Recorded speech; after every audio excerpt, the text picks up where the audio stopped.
First of all, listen, it's the summertime here in Israel, and it's very spreadable that sometimes during army and military training, lots of bushfire starts.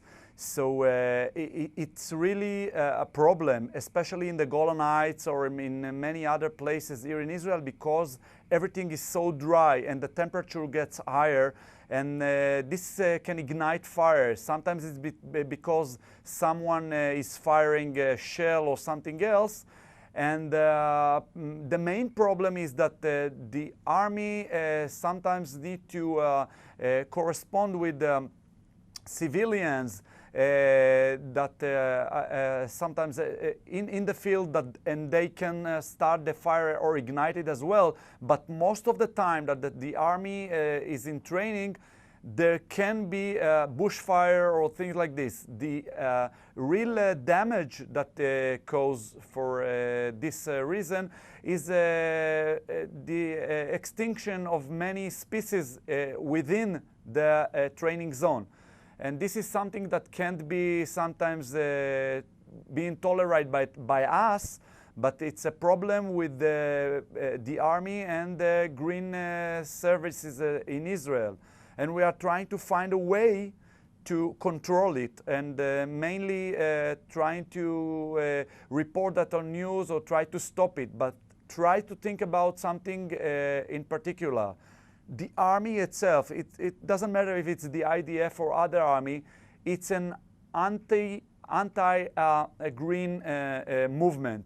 Its main reason is to fight or to train or to do any other things in the field which are not green things, if you understand what I'm meaning. So it's a bit of a problem how to deal with that.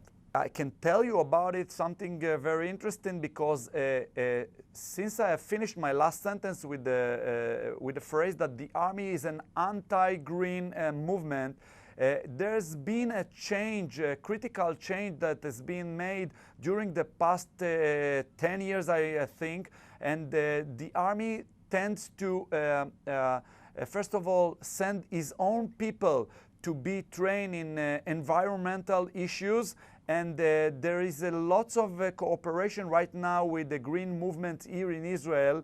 Especially, I can tell you about a few things, like the Israeli Air Force has a few times leaks in gasoline underneath the ground because it uses an old British bases that were being left here in Israel after the mandate.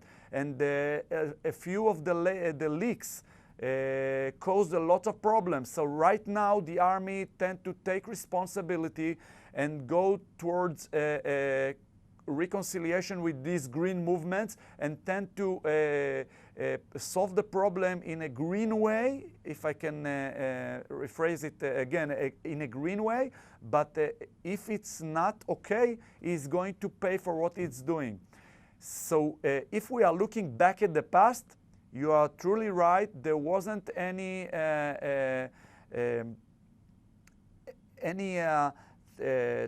how can I explain it? The army wasn't paying enough for what is being done. But right now, if we are looking quite well on the progress that is being made, the army itself has its own people that is being trained in environmental ways. So right